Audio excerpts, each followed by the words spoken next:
Nice flowers, Hannah. Where's my bunch of puha? It's like I could have got something that I can eat.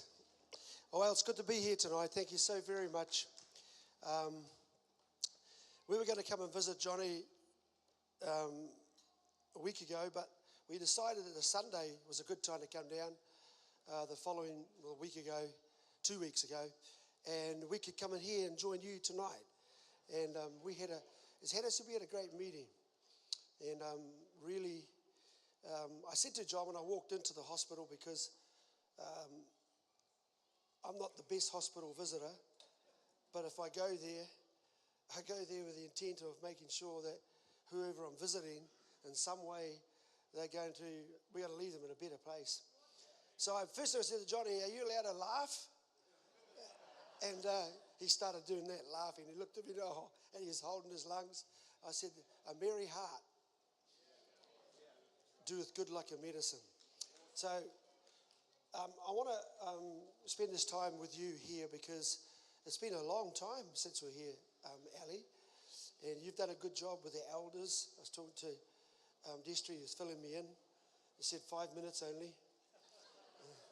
No, he didn't do it. Yeah. So, and what a great job you're doing. All of the people that have supported and been here for the Hamilton Church. You should be able to function.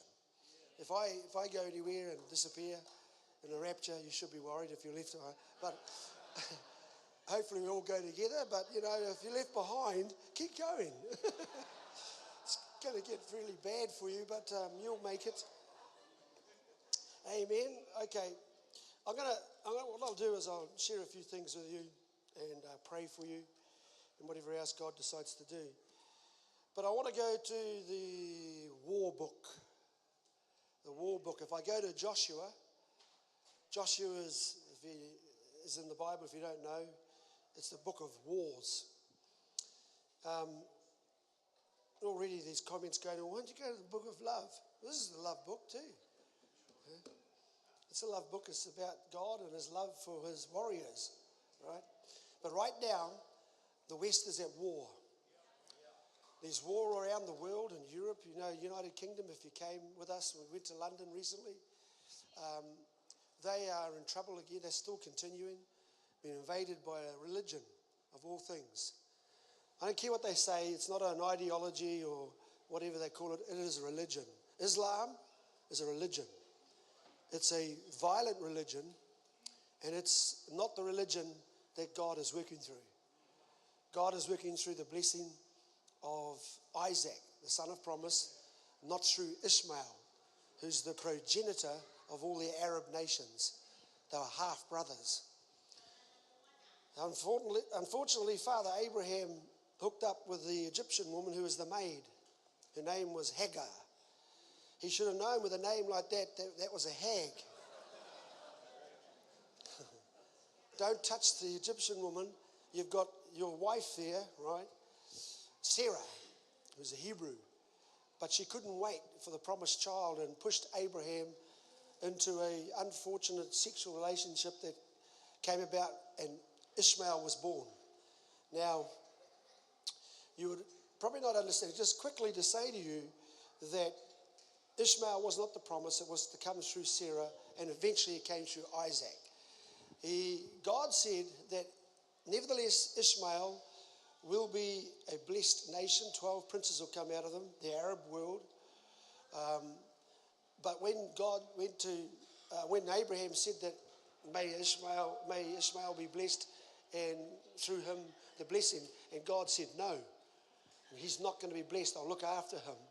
But through this lineage, where Jesus Christ would come, he said, that's the lineage I bless, which the church came. So, nevertheless, they still have the seed of Abraham in Muslims. That's why I'm talking about spiritual, deeper level. That's why the driving spirit in Muslims is to take over. Why? Because that's in the seed of Abraham. When God took Abraham aside in chapter 12, he said, Abraham, I'll make you a great nation. I'll make your name great. And through you will all the families of the earth be blessed. So you've got to understand that Abraham was given the mandate to rule. And for me, I take that serious, right? Because we're the spiritual bloodline of Isaac, coming through Jesus Christ, right? And so when you got born again or saved through Jesus, it changes your whole perspective of who you are. Your identity changes. You have a better view of your own whakapapa, your ancestral links, wherever you come from, whether it's China, Japan, Egypt, New Zealand, or Australia. We all got those lineages. But when you're born again, you are lifted above that, and you become a child of the living God. You become a kingdom citizen.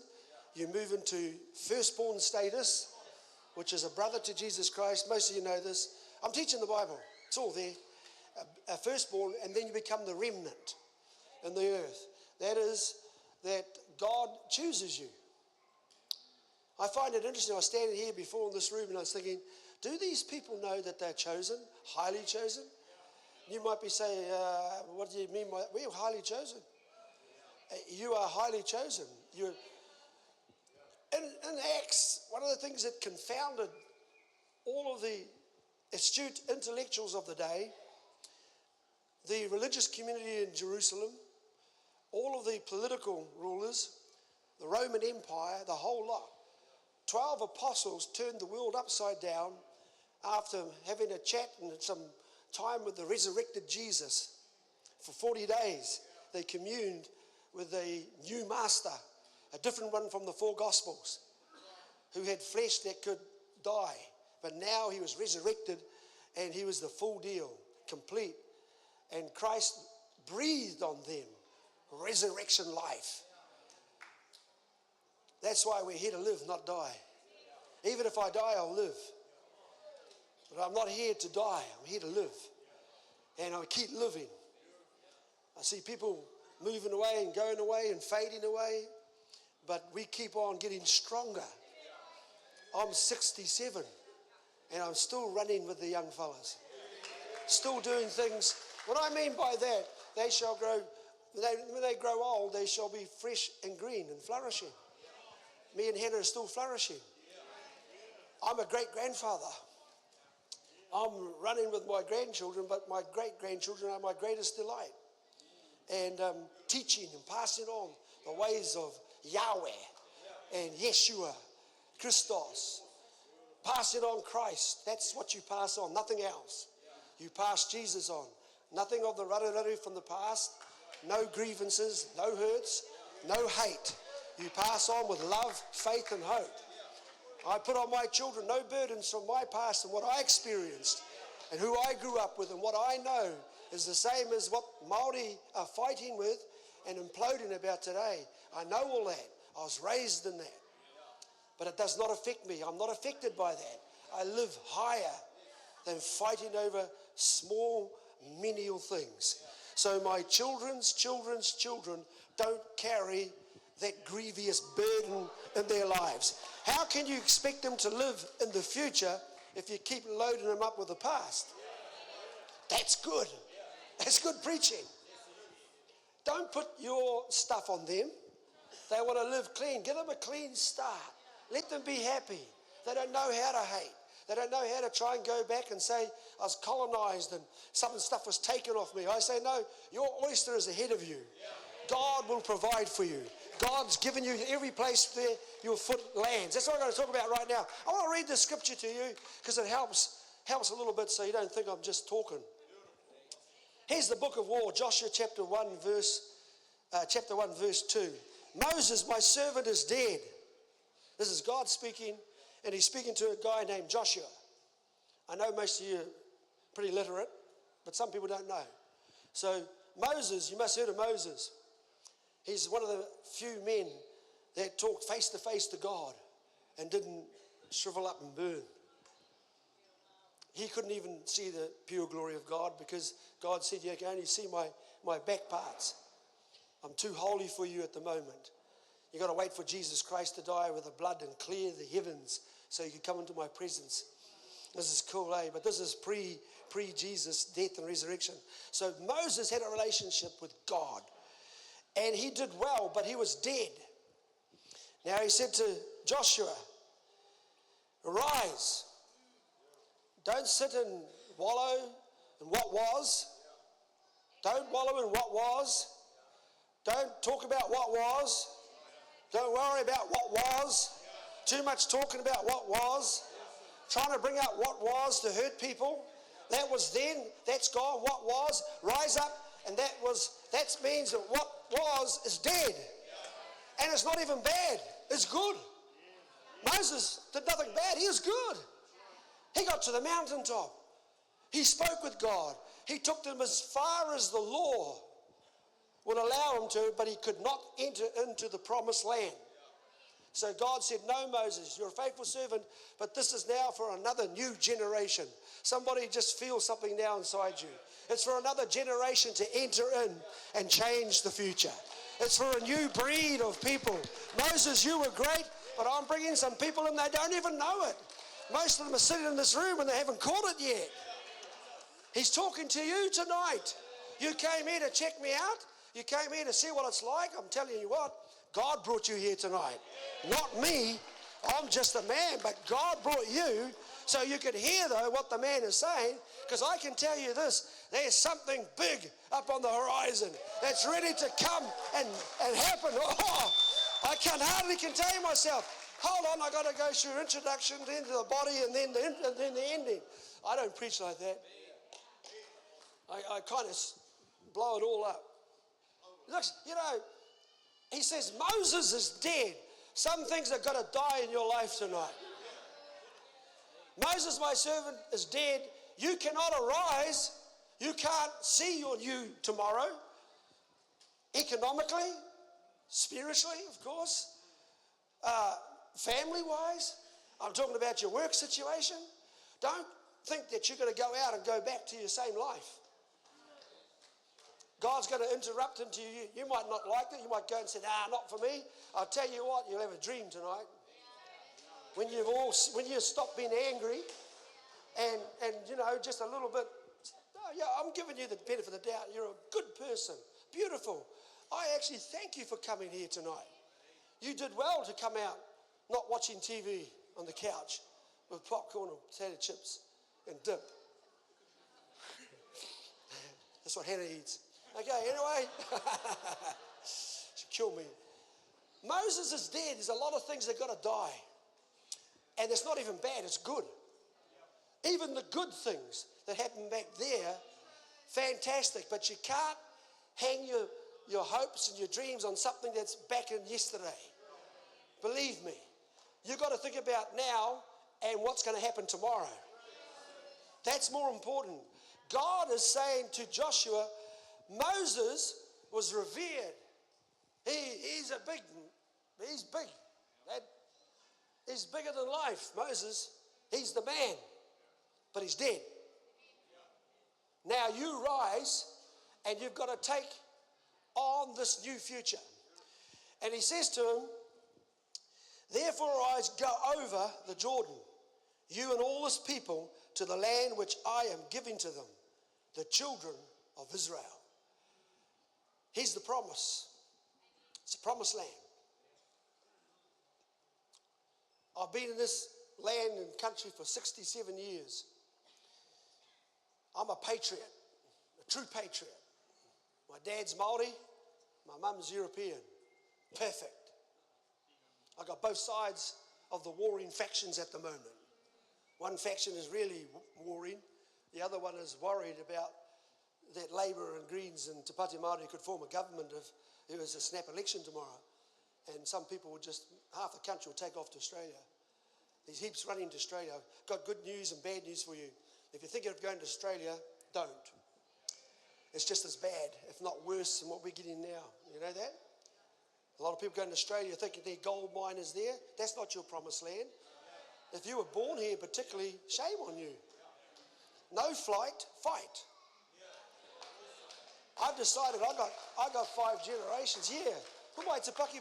This is good. No flight. Don't run. Fight for your future. Fight for your children. Fight for your mukos.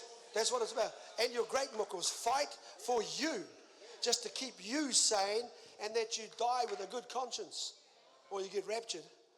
You know what I'm saying? And so he's saying, I got something for you. He's saying you're on the cusp. The fact that you're alive, you qualify to listening that this word, that something is now dying in you, that's got to die so you can arise. Because God says, I got something even bigger for you than what Moses had in your past. All what you had in your past that is good, get your best day, your best thing that happened to you. He said, you wouldn't even get close to what I've got ahead for you. Your best has not yet come.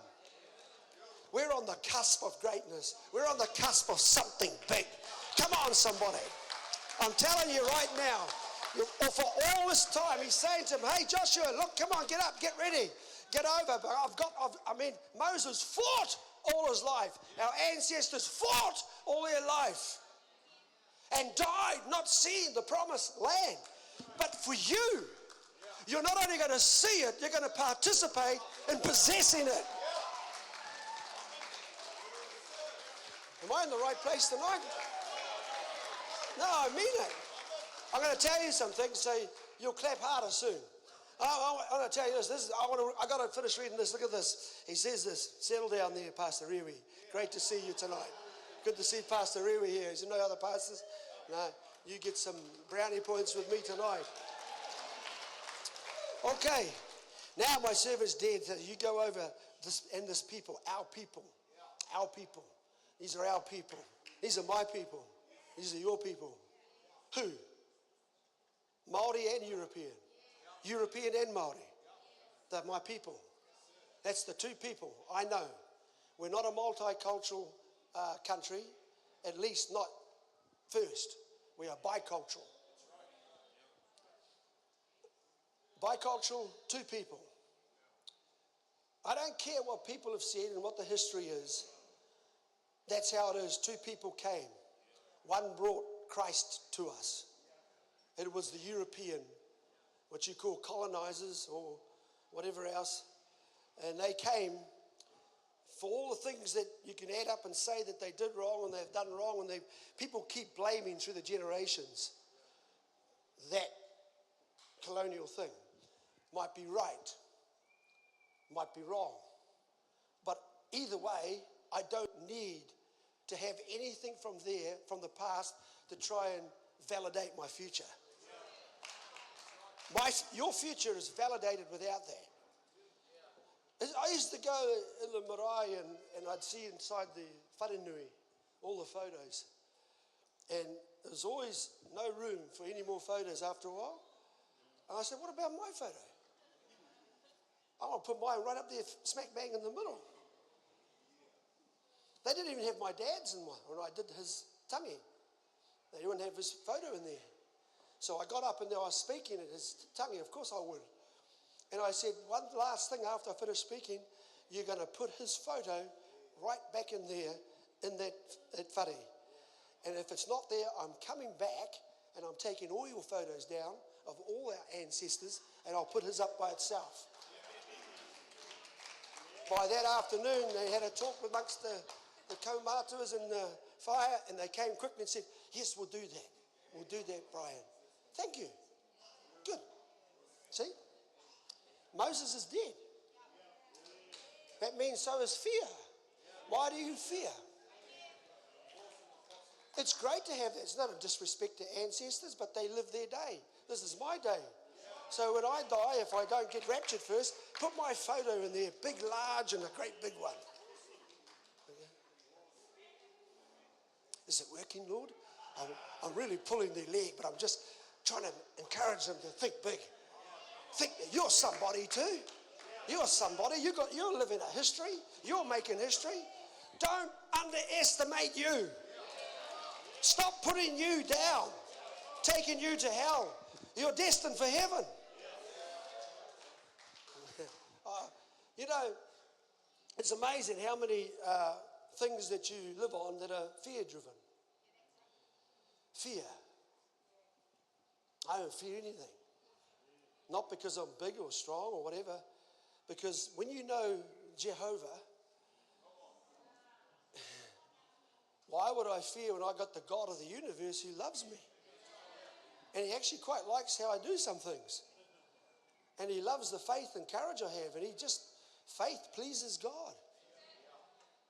You can be untrained and uneducated like the apostles were.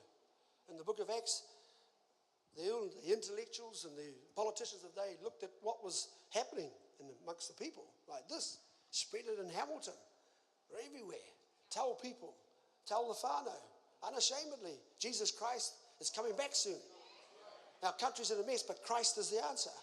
Do it boldly. If they come at you, say what you want. But Christ is the answer. See, I can tell you now, you will never lose. You can't lose any debate. As long as you do it in love and don't need to argue, just drop it. Drop your Jesus bomb and you watch. Let it work. The Holy Spirit will work on their hearts. Why? Because our country's in a mess. People are desperate. We needed to get to this point. Unfortunately, Kiwis had thrown their Christian faith away, got into a whole lot of other strange gods, let a whole lot of strange religions into our country, building temples and mosques and shrines, and they've proliferated, taken over our country because you turned your back on God. Not you particularly, but Kiwis in New Zealand. You turned your back on Christ. We had a blessed land once. I grew up with my grandparents on both sides. What a beautiful way to live in the country, and just down the road here in Te Awa Mutu. We lived off the land. We rode horses. We swam in clear, clean waters of the Waipa River, which are dirty and brown now. We had a great life of living free. Water was clear. We could live free, go anywhere, not be told what to do. What a great life. Just living. Nobody controlling, no government interfering with our lives. Nobody scared of this and nobody pushing us to do anything. We just were living the life. And it grew up in the rugby and the hunting, the music, the cars, and a bit of drinking was happening. But it was a great life, had a great upbringing. And we were living the Kiwi dream. Big quarter-acre sections, houses. Housing wasn't like a problem. It was an expected part of the Kiwi dream. We all got houses easily. Even those that weren't even working were getting a house. They were all living well, eating mutton and pork, cows. And then suddenly, we started to stop praying to Jesus. You're introduced to another God.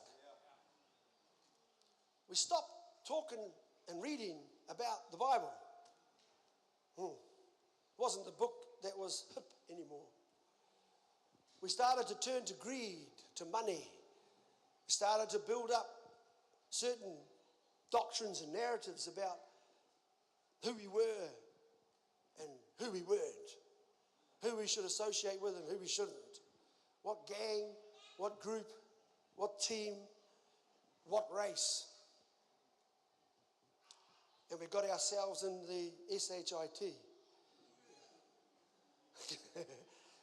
I can't say it. Well, I can, but it wouldn't be becoming. And this is where we are today. And let's go straight to the point because you probably want to go soon. I'll tell you all the problems. You hiffed Christ out of your life. You got into dumb vaping and smoking and drinking, partying, watching the wrong stuff online, talking crap. Families are breaking down, can't be bothered getting married anymore, hook up with some woman, with another one, another guy does this and that, and all you can do is join some radical fringe group. Try and get something because you ain't working, or you could be working. Government did this, the government didn't do that. They did this and that, and it got to the point that Pākehā money, Pākehā ways, and Pākehā thing, we don't want any part of it. That was from the dumb Māori party. As they were wearing Pākehā clothes, Pākehā shoes, hopped out and drove the Pākehā car and used the Pākehā petrol with his Pākehā hat on. Well, I know we laugh, I'm not putting them down, but it's stupid to say that. It is stupid to be divisive. I got good news coming, but I just got to make sure this is right. And so, and the next thing he says, every place that the sole of your foot treads, I have given it to you. As I said to Moses from the wilderness, and he talks about where it goes, verse 5, no man shall be able to stand before you all the days of your life. No man.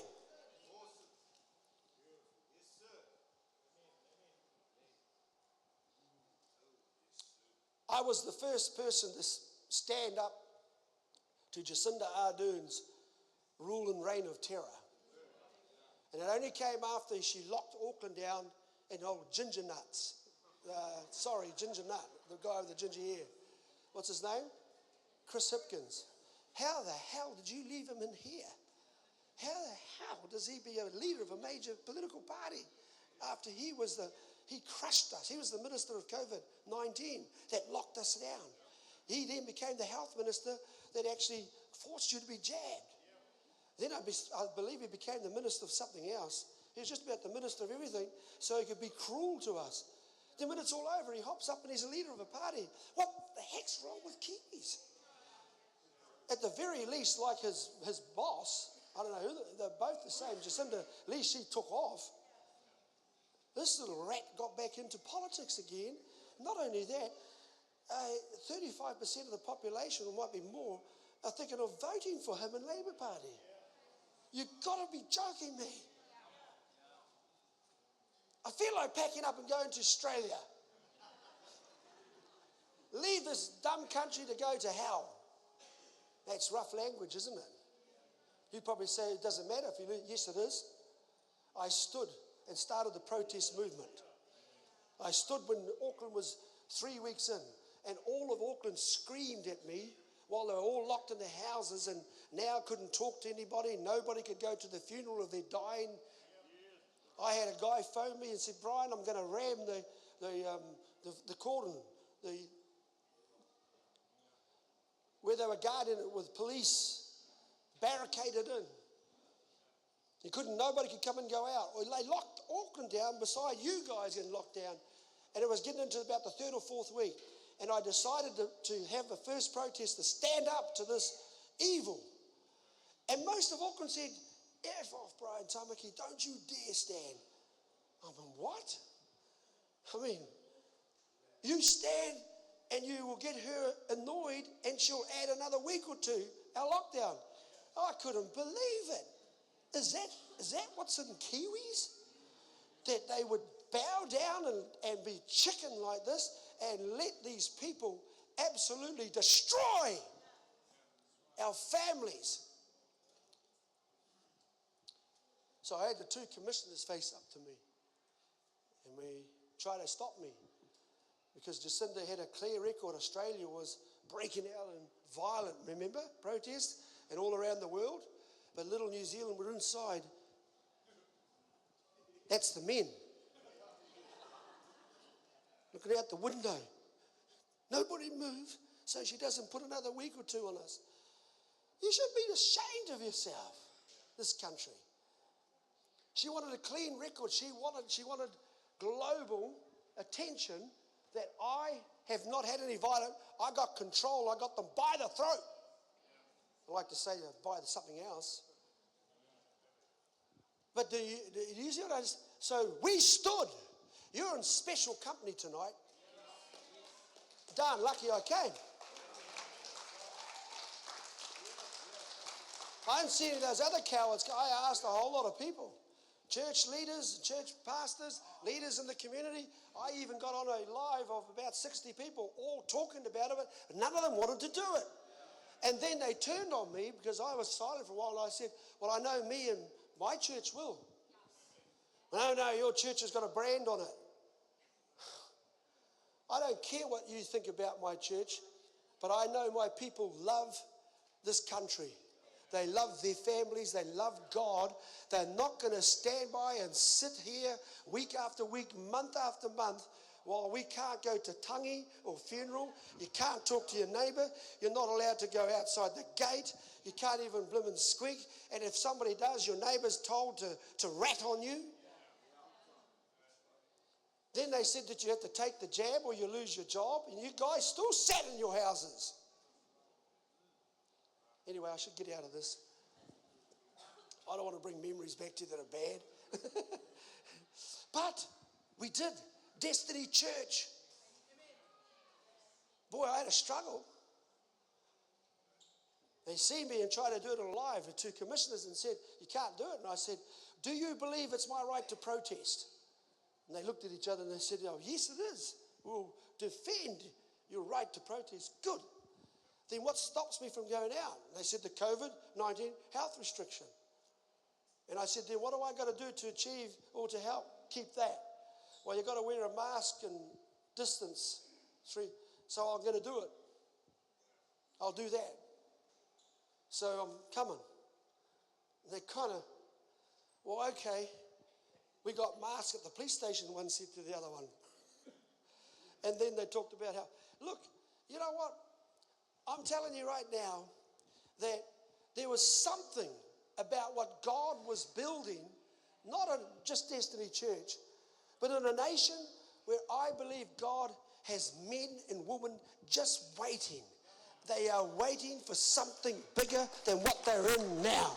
I'm really here to say to you, it's come around again. There's another chance. There's another God's visiting here tonight. I'm talking to a man somewhere. I'm talking to a woman somewhere. I'm talking to a grandparent somewhere tonight. You're going to say, I'm not going to be pulled into this stuff. I'm ready to go. I'm ready to do. Take the world. Yes. Okay, I just finish this off and then we'll get into it. Okay, no man's going to stand before you. See? Don't be afraid of people. Isn't it incredible? You can go away here, get on your phone, social media, and immediately you've got people giving all of their opinions.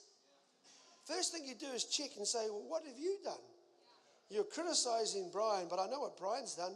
He's done a lot in his 43 years as a Christian. He started the Great Man Up movement, in spite of the lies of that guy on Campbell. And legacy. Thousands of people have been helped by Hannah and I ministry through good people in our churches. Beautiful people that picked it up. Turned around the worst of the worst.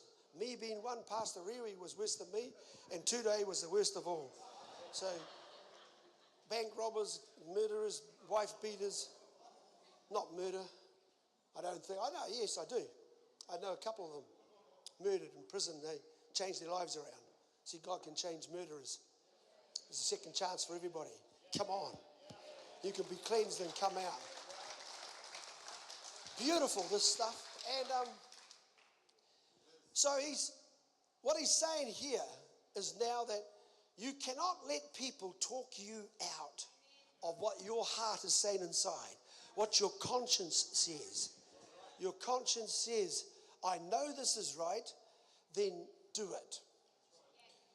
You don't even have to feel it. You just got a gut knowing. Knowing is more powerful than feeling. The feelings will follow the knowing. The knowing is in your spirit. Feelings is in your emotions. They are up and down. One day you feel great, next morning you're down. That's feelings. You can't trust them. Don't build your life on the ups and downs of your feelings. Build your life on what you know. You know you should be here. You know you should fight for your family. You know you should receive Jesus Christ. You know that your kids want to love you again. You know your grandchildren want a father and a grandfather and a grandmother and a you know that you've got to start going to church again. But you violate your own conscience, walk out, and tomorrow you're in the same rut. Now, I'll go gentle down to you.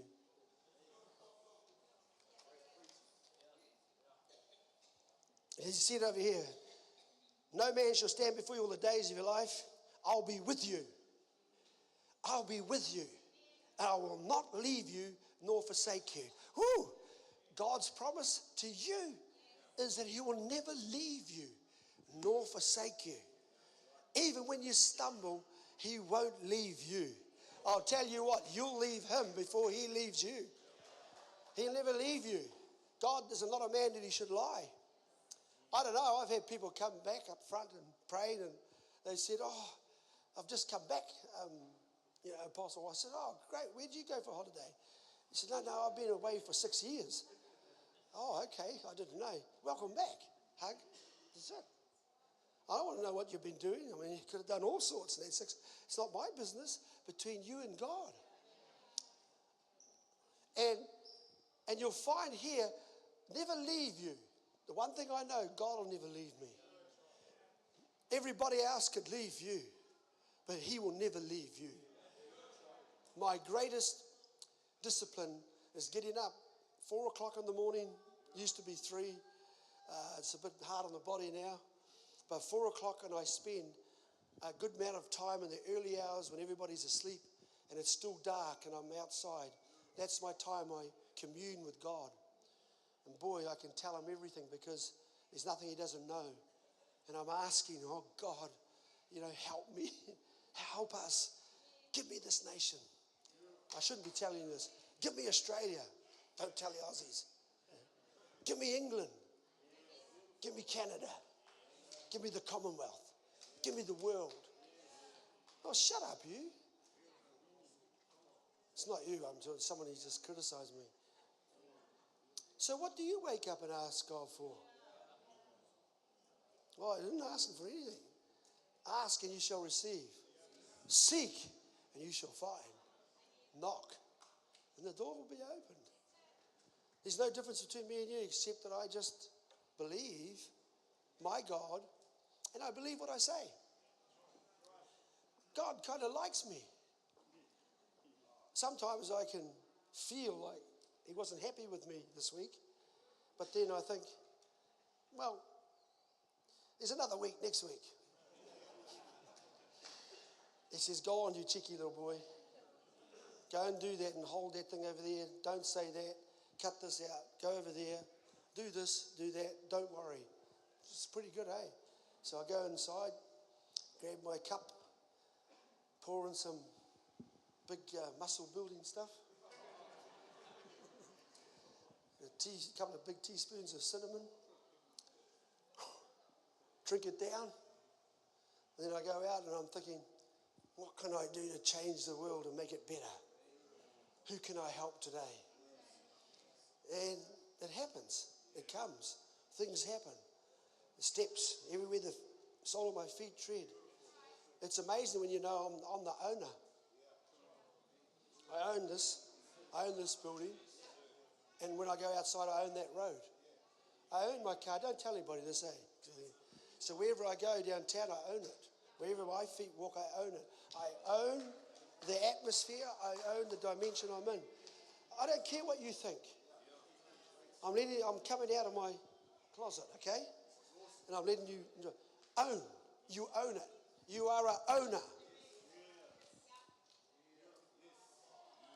So that's why I don't have to fight for any land or anything.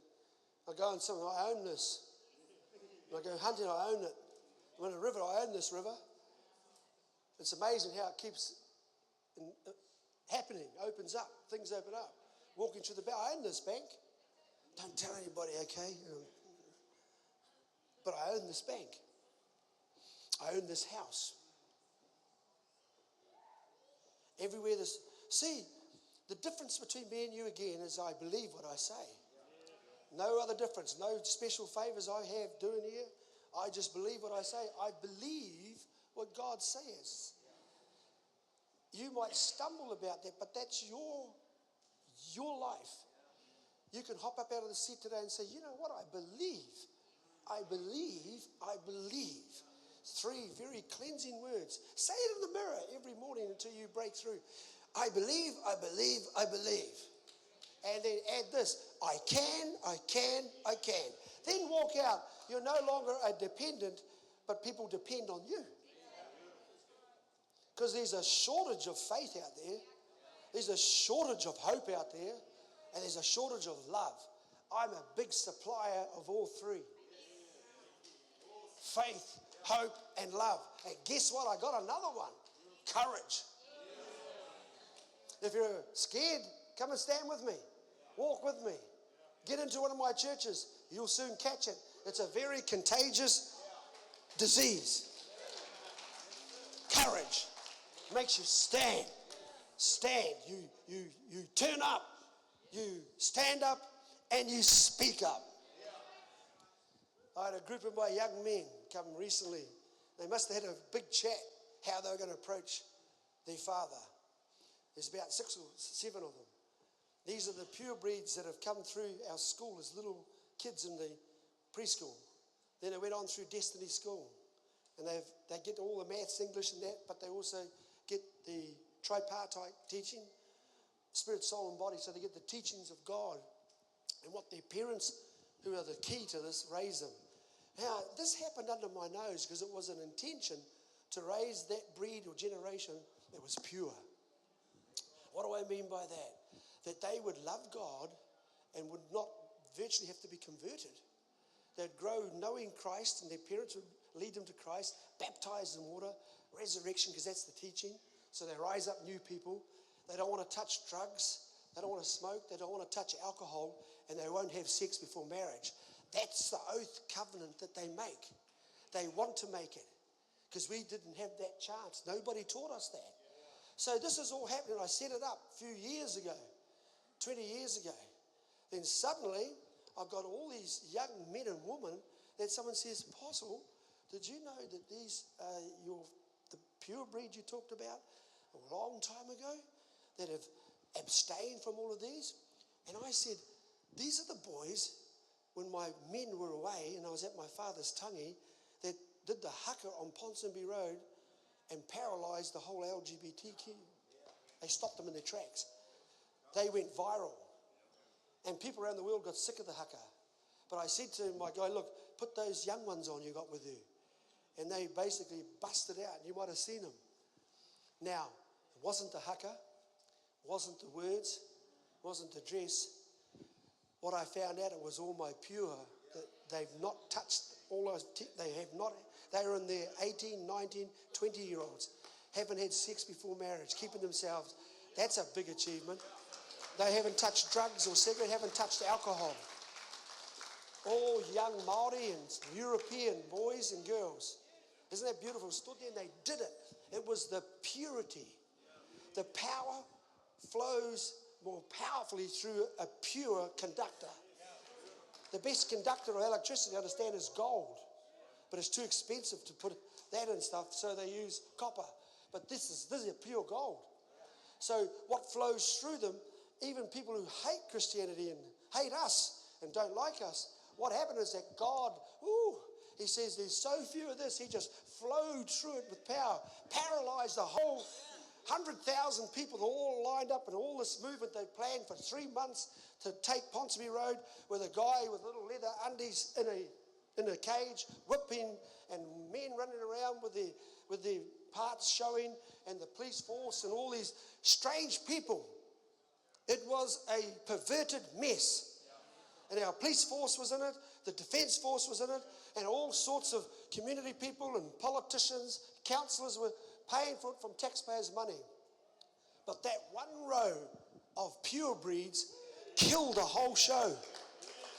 And that's when you heard the media go ape on me, go ape on Destiny Church, said we were violent. Violent? Other protests, they fireball buildings and cars blowing up and all sorts. And there are a few guys, argy-bargy, who had tickets to go because there were some R18 drag queens that were up in libraries trying to get to our 5-year-old, 6-year-old, and 7-year-old kids. I told my men, you block it. If you've got tickets, you've got a right to go in there. They tried to stop them because they knew who they were. So they used a bit of argy-bargy. A rugby game was more violent. It wasn't that at all. Then you remember they all exploded. Out came the Prime Minister and said that's not right what they did.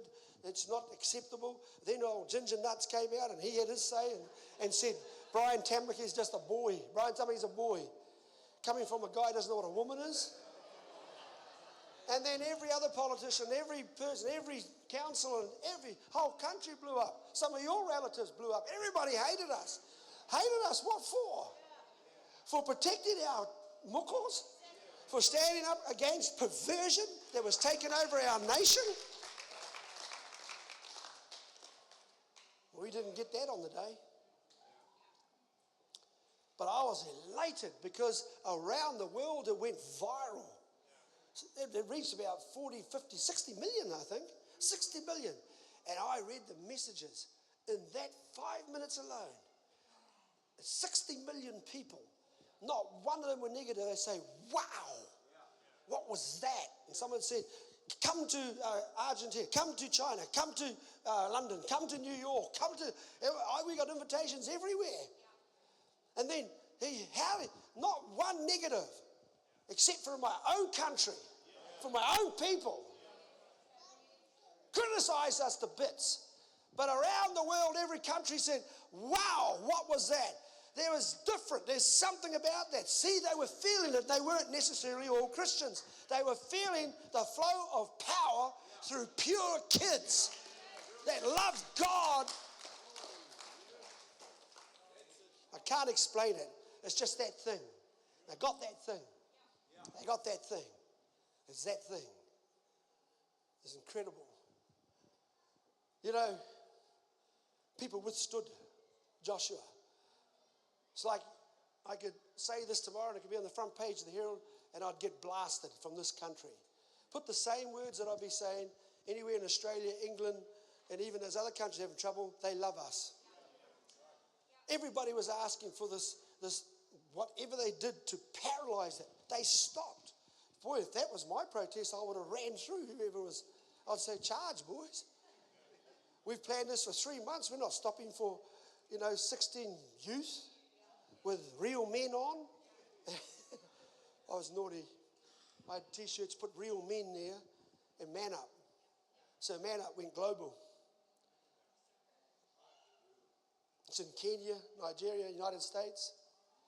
People are asking about it. Meantime, I'm getting hit by Campbell telling lies with people on our main broadcaster to poison the minds of the people. You know then that we got something. If everybody's worried about what I'm doing and destroying and trying to poison the minds, then you know there's something good's happening. I want to end tonight by saying something to you that did something to Pastor John. This is good because when I came in here, I said, "This is amazing how this is going." I talked. Okay, come down here. I talked about a few times in my church about the amazing shift in the world today. The shift was that Christianity was the most persecuted religion on earth. We've been on the end of that for a long time. Persecuted for our faith. If I was an All Black, a boxer, something else, I'd be a hero. But because I gave up all of that to follow Christ, there's hate out there. The far left loonies, right? The liberals. I'm talking about people like Labour, the Greens, Te Pati Māori. Unfortunately, many of our people in Māori are left, as a lot of Europeans are liberal left as well. That's an evil spirit. When they say centre or right, they're talking about people like ourselves. I'm classified as extreme, centre right or right. Well, I don't care what you call me. For me, it's about not left and right, or blue or red. It's about good and evil. And I know evil when I smell it, and I know good when I see it. So you have to understand something, that God has been building this. He told me before I went to England, I'm punishing the Western democracies. English-speaking Western democracies are the ones that are getting invaded. You notice that? Russia's not getting invaded. China isn't. Indonesia isn't. Yeah? You understand that? India isn't. It's all the white-speaking, English-speaking countries. With a few brownies mixed in them. The Aborigines in Australia, Māori here, Canada, they've got some indigenous people there too, and London, England. Have you noticed that all the problems that happen in those?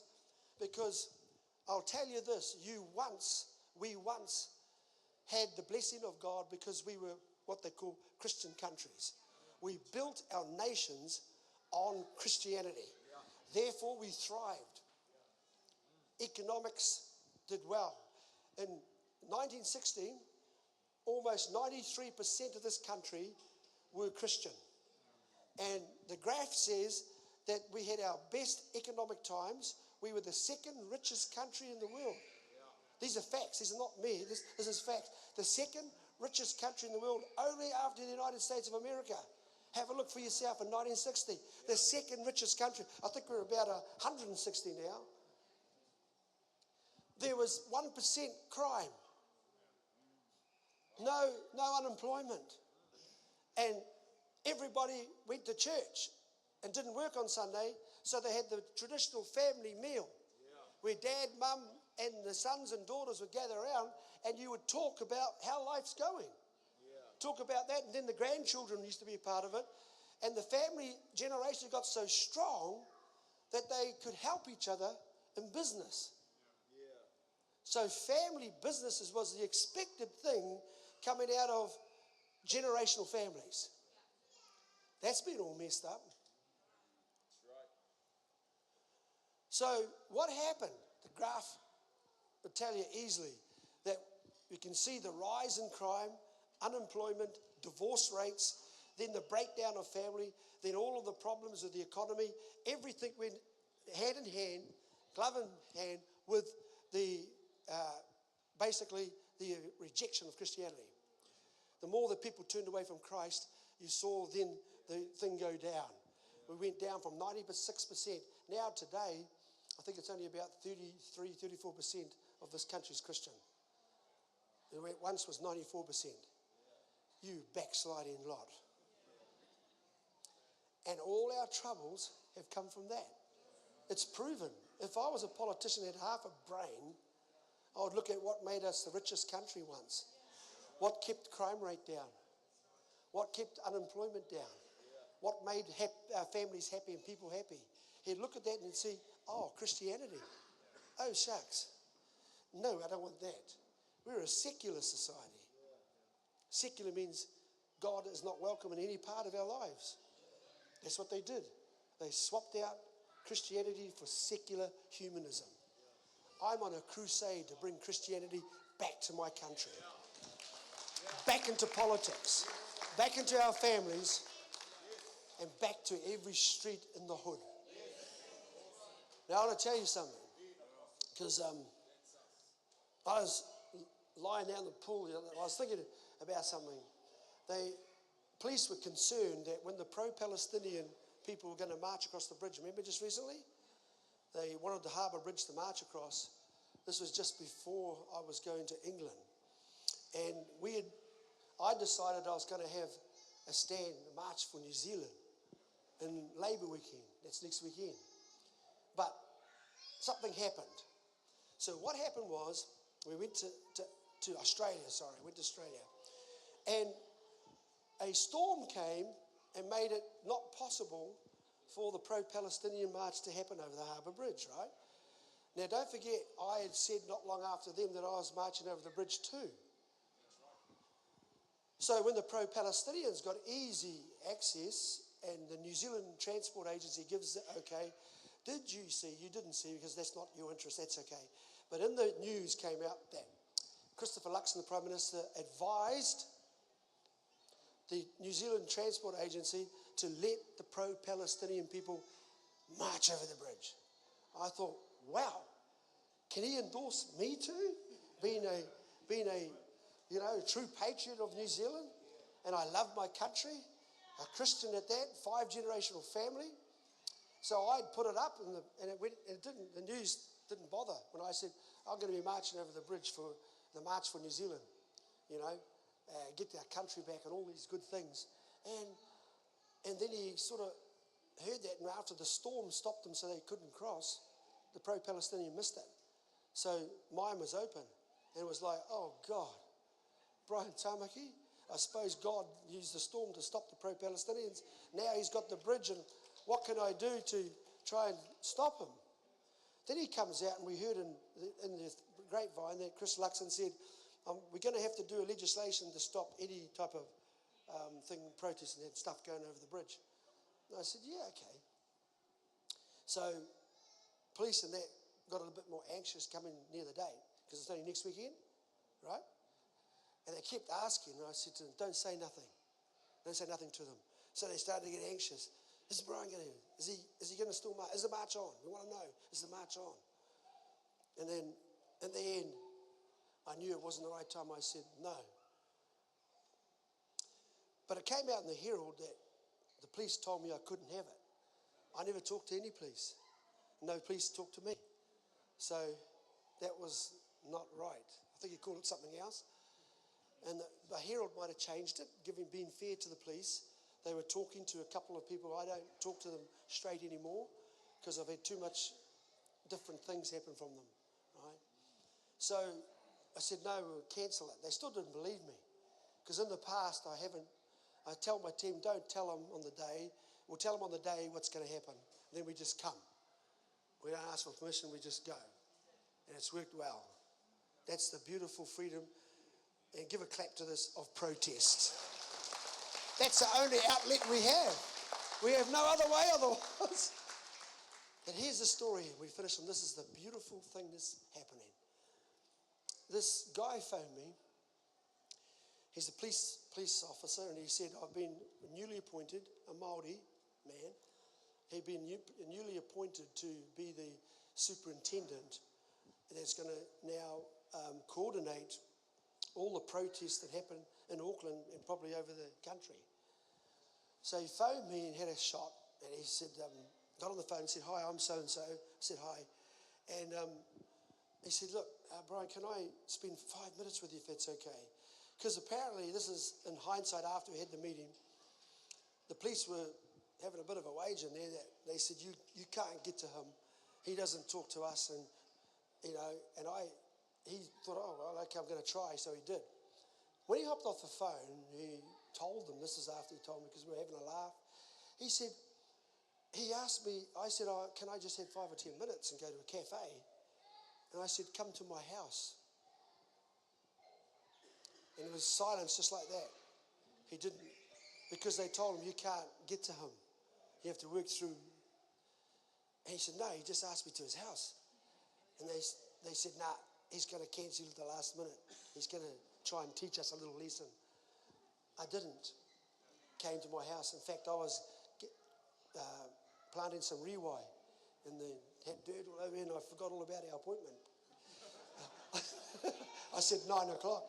And so I saw this car coming up, and I got out of the garden, dirt all over me, and just had a t-shirt. It was very hot that day. And I thought, who the heck's this? Anyway, I opened the gate up, and he came in, and he hopped out, and I said, oh, that's right. Hannah was somewhere, I don't know, and I was home by myself. So I opened the door, and he said, kia ora, tā. Is it tā? T-A, in Māori. I think it means, it's a revered term, isn't it? Come on, you guys. Sir. Tā means sir. So he's calling me sir. Tā. I thought it was short for tar seal. I'm naughty, sorry. I said, call me Brian. Oh, no, Tā. I said, yes. He said, how come you allowed me to not only see you, but come to your house? Oh, I said, because I just felt him here that I should. He said, oh, okay, because then he told me a story. Come on. We sat down for 2 hours. And he said, I want to know, I'm telling you, I coordinate this. And I told him about some of the inconsistencies that we have when we get to the police. The South Auckland ones had some, then the Central Police. So we're getting all sorts of, and they're trying to do all sorts of things to, I don't know, I guess it was miscommunication. He said, yeah, sorry about that. And I said, look, I had to think about this bridge, and I did not speak to the police. And in the Herald it said, the police said no to Brian Tamaki when he asked. I didn't talk to the police. So in the Herald it was a big lie. He said, oh, sorry about that. So I said, why should I trust you? And I just looked at him. He knew. Because I want to work for you. I want to make it happen. I am taking a risk. But I said, don't betray me. And he said, then can you tell me, are you going to cross the bridge? What did you see? He said, I don't know. They think you're going to storm it. I've never stormed anything personally. I've just come out of my car and walked. And I've done over 200 protests in my life. He was like, oh, wow. I said, yeah. You want to know about protests? I can tell you. So no bridge. I'm not going to the bridge. I'm not even having any protest. There was still another police thing, actually, after he left, still asking my team, are you going to protest? See, like, okay, I trust you. So we talked, and he said, man, you whakapapa into the kingitanga. And I said, yeah, I do. Mani o poto tainui. Through my grandmother, the Herangi side. That's how I got to know Queenie. Queenie knew my whakapapa before I did. She saw me on TV preaching. Remember I was on TV preaching? She asked about me. Who's that boy on there? And someone said, Brian Tamaki. She said, oh, is that one married to Tipper? Is that, Eva Herangi? And they said, yeah. So the connection came and I said, yeah, that's my people. And I've spoken there at Queenie's request.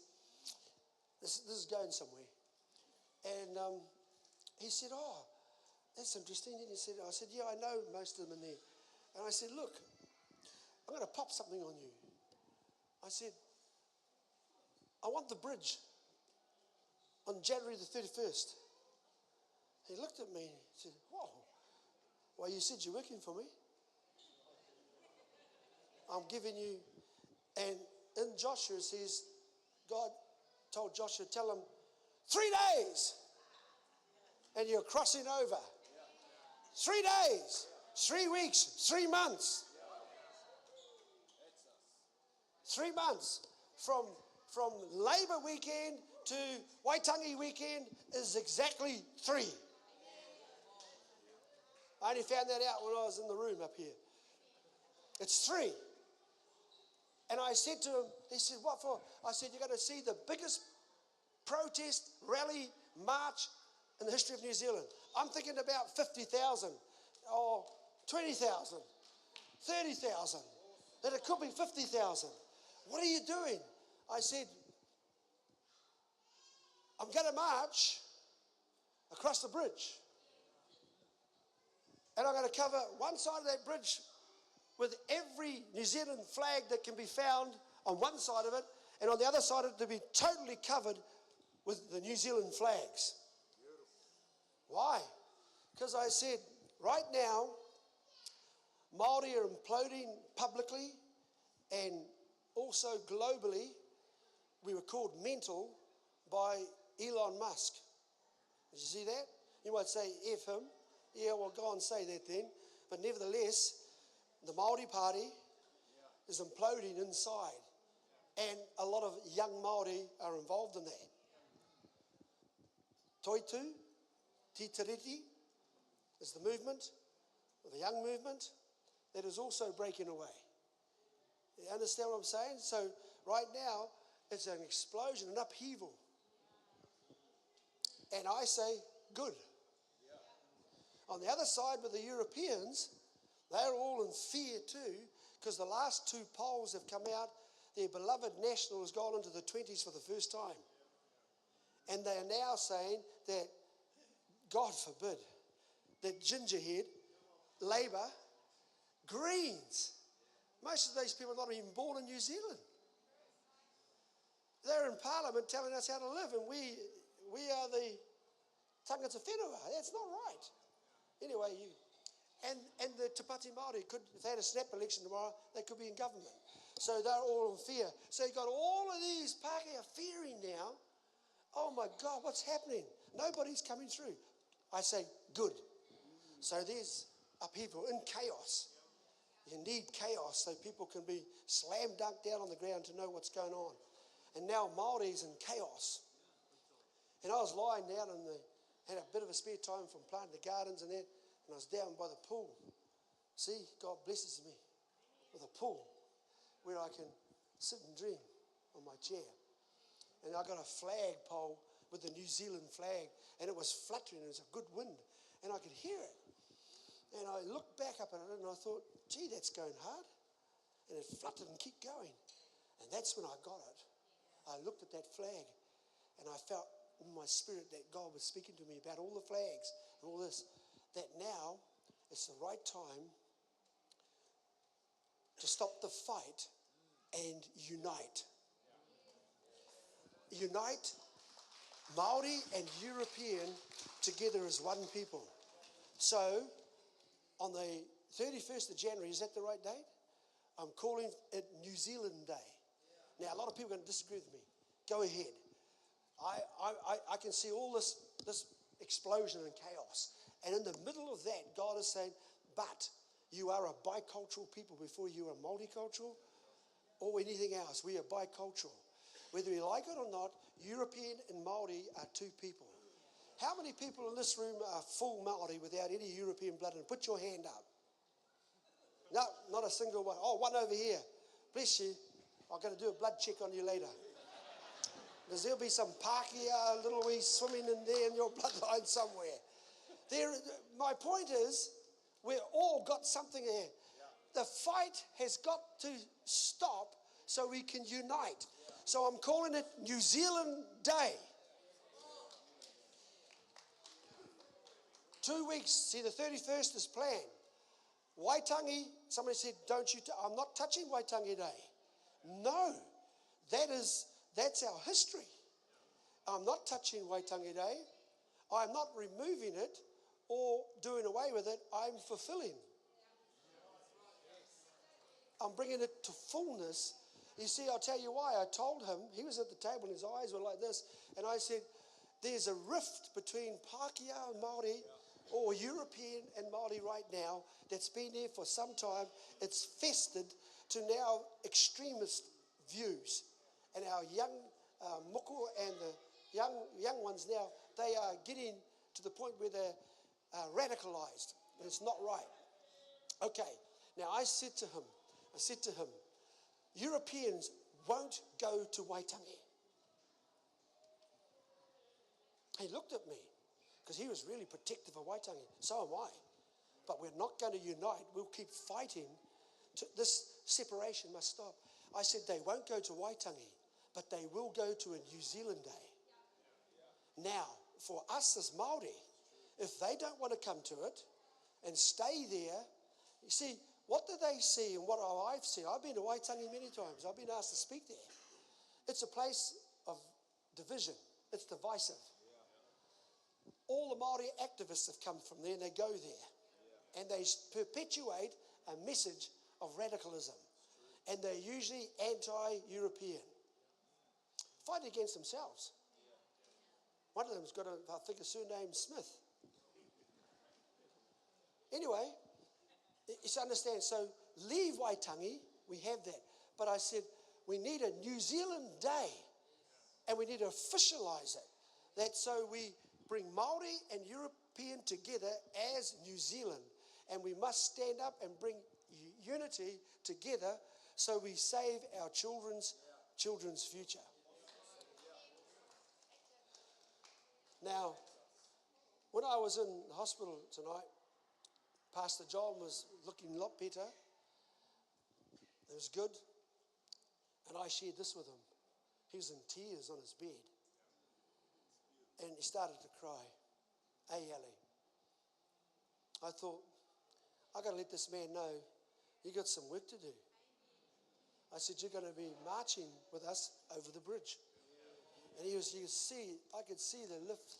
You see, what Pastor John needs right now, yes, all of the medical help he can get, but inside, he needs something that's going to give him a spiritual wham. So I was down the end of the bed. I was holding his toes. And he felt me holding his toes, and he looked at me. And I said, 3 months. 3 months. And you will be walking and shouting. You didn't come this far. You didn't come this far to end up just getting back into a shed or a room like this doing church for the last 15, 20 years as we do. This is on the cusp of history.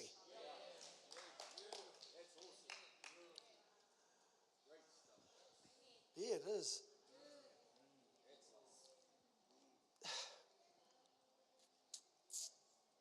So, John, actually, I thought he was going to hop out of tears came as we were thought, girls were looking and crying. I was holding his toes, giving him a twitch and a bang. These feet, see? Wherever they tread. You've walked with me. You've been a faithful pastor for all these years. And Ellie, it ain't over. It ain't over. The devil tried to kill you, but he failed. He's got, here, have a seat. I'm just about done. They checked out the screws that he got, in his spine to screw him up.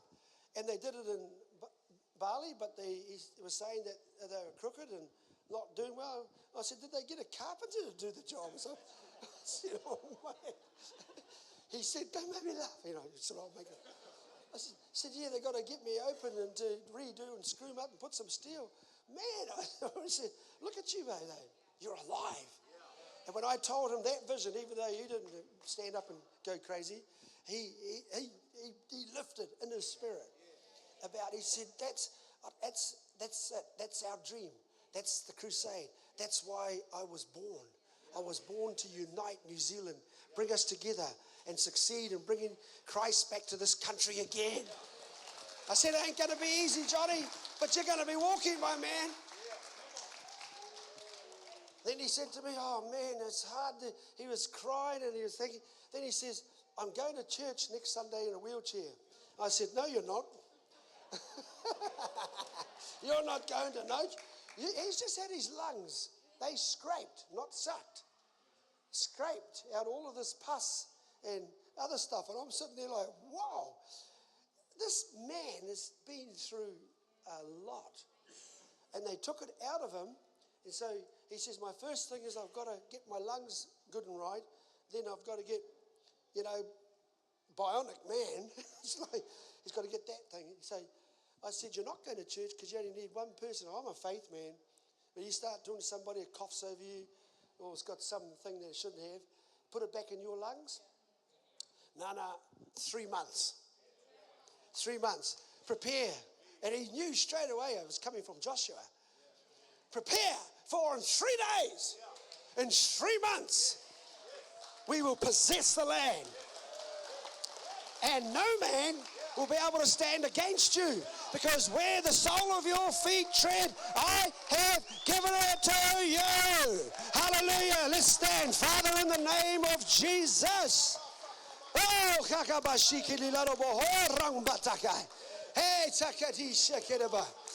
Oh, God. Hey, you know what, guys? We're the only movement that actually can do this. But it's for everybody. It's for all Kiwis who care for their country. Now, let me tell you about the true patriots of New Zealand. You know what the true patriots of New Zealand are? It's a movement I've started. I've got quite a few, 1,000, 2, 3, might be more, that have signed up, literally put their names. And we're saying that by the time we get to the 31st, I will call for people to join this movement outside of politics. But it's a movement who cares for their country. A movement who's seen the failure 3 years after 3 years after 3 years that politicians have not changed our country, and it's got worse. So we are going to have a big voice. And I believe that God's going to raise up great men and women who will be able to stand for Parliament on behalf of all of us, the people. And here's the requirement I'm going to ask, that they all have to have a Christian faith. Because we've had people in there that didn't like Christianity and took secular humanism. Look where it got us today. It's got massive people on queues in the social welfare department. Got marriages and families that are breaking down. We've got the schools we've got mass immigration that's changing our country. We got nothing now that these politicians can offer us. But I know there are good people here in this land who have a heart for this. And I believe it's right for us to say we need to restore our Christian values. This country was built on Christian values. And I'm going to say that if this gets big enough, and we'll test the waters, because it's a numbers game, but I believe we will have it, and we will force it. That's why the battle for the bridge, is a big sign to the nation that there are people who care, and we don't want any more of what we're getting from Wellington. And so we're going to dictate the terms. It's best to have the parties from outside, a group like this, determining and making parties be accountable to us and say, oh, okay, no, we don't want you in there anymore because you've got a mess and you cannot fix it. But we have good people who are representing us and have Christian values. I know this is a big ask. I know this is an impossible mountain. But I'd rather die, do something great for God and fail than to do nothing and succeed. So I'm getting huge following online. I am. But a lot of them say, oh, Brian, we like your common sense, but when you start talking about Christianity, can you just tone it down? And I'm not saying, no, I'm not. I am not. Charlie Kirk was a classic testimony of a man who puts all that he did in his life and what he was saying to Christ. Today we have a government that I believe is the prototype for all political institutions and establishments in the world, and that is Donald Trump and his 16 members of cabinet. Let me tell you, this is true. Donald Trump has been touched by God. I think before the bullet, he was kind of, had here or there a Christian. When the bullet nicked his ear and he knew that he didn't do that, it wasn't, he said in his inaugural speech, God saved me so I could save America. He could have added the world. Now, here's the truth. His 16 cabinet ministers are all Christians. All of them. His defense minister, they pray. I mean, his defense minister now has got all his generals, they pray. Then there's the one who is in charge of other parts of all of these 16 who have got agencies and that they do. They all pray.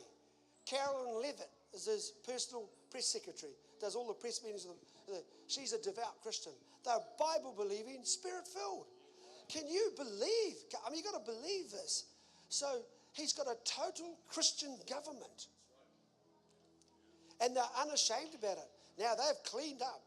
They've cleaned up their country. They have found a whole lot of horrible things financially in America. And we're talking about billions. You know what he did with Elon Musk and set up Doge to go and find out and found out all of the wastage and the money that was spent and what the liberal left had done to their country by wrecking it, by opening the borders. He cleaned that and closed it down. He went from state to state now, cleaning out all of the mischief people, all of those that are criminals. And look what he's doing across the Middle East with peace. Yet he got his team back there in the White House. He's made a special room for prayer warriors and pastors and great leaders who pray with Donald Trump every morning when he can, and he gets them to pray for the big matters. Isn't this incredible? Meantime, down here in New Zealand, we got 3 chumps that can't even say Christmas or Jesus Christ's name. They're too busy promoting Islam, Diwali, Ramadan, all these pagan festivals, put a dot on their head, they dress up, and they won't actually talk about Jesus Christ. Why should we put up with this? If the most powerful country in the world can take Christ and believe that Christ is important in their politics, then he's darn well important in our families, in our communities, and everywhere else. They've got church revivals over there. They're talking about Jesus everywhere. Oh. Well, God's pushed us out too. BlackRock came and brought that property, all interests that are related to them. I reckon that was a setup. Kicked us out.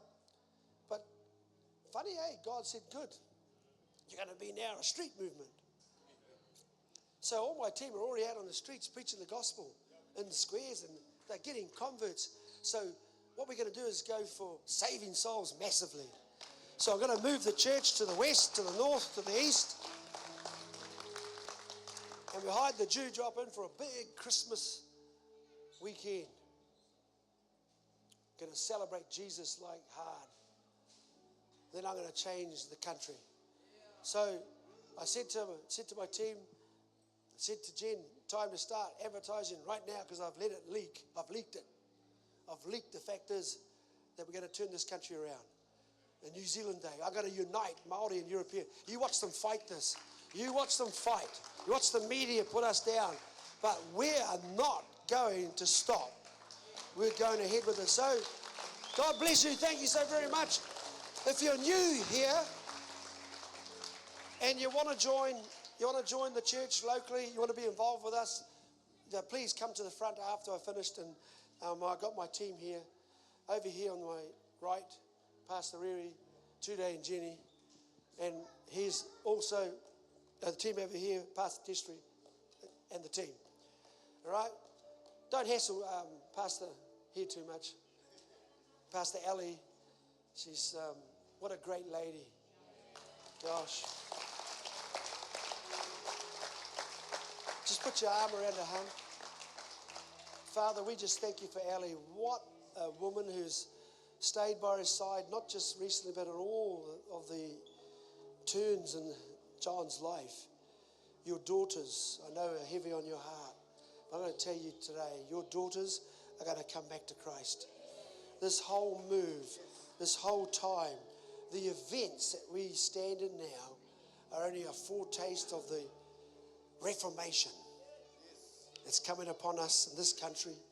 And for you, Ellie, God's going to reward your faithfulness.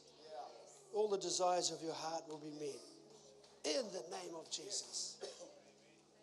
Amen. Thank you. And the elders. So, well, here we go. Got some things to do. We've got some work to do, boys. Ladies, when we front up, they're going to see a different people. I had people say, was Willie Jackson. I guess he wished he didn't say it. He said, Brian, the Māoris in Destiny Church are slick, they look good, and you've done a great job. He said that before he counts me as an enemy. People are saying, we put up something I did on purpose with the implosion that's happening with Māori. I said the Māori in Destiny Church, we are a different Māori. We're not saying we're better than anybody else, but we can say to you that our lives have been changed by Christ. And the testimony of that is he's lifted us up. A lot of us have got our marriages back together and still working on that. Some of us have been pulled out of the unemployment lines.